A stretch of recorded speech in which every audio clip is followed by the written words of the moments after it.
તો એક ભાગ છે આ રીતે કાપેલો છે અને બીજો જે ભાગ છે એ આ રીતે કાપેલો છે. આવી રીતે કાપીને જીભી જેવો ભાગ તમને કાપીને આપ્યો છે.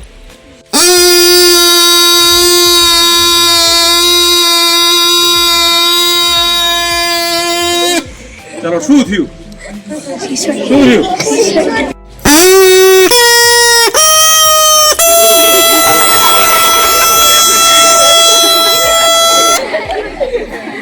ચાલો ફેર પડ્યો.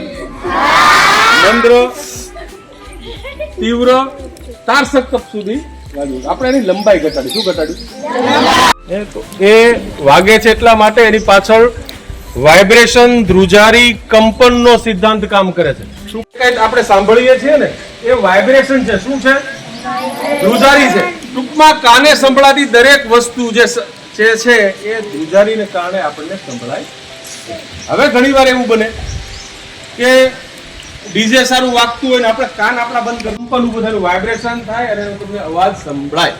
બરોબર? પણ આપણે કાનમાં ધાક પડી છે અથવા તો આપણે સાંભળી શકતા નથી અથવા તો આપણે આપણા કાનને આંગળી દ્વારા બંધ કરી દેવો પડે છે. તો એ કેટલું વાઇબ્રેશન હોય આપણે સાંભળી શકતા નથી અથવા તો આપણે કાન બંધ કરી દેવો પડે છે અથવા તો ધાક પડે છે. સમજાણું તમને આખી વાત?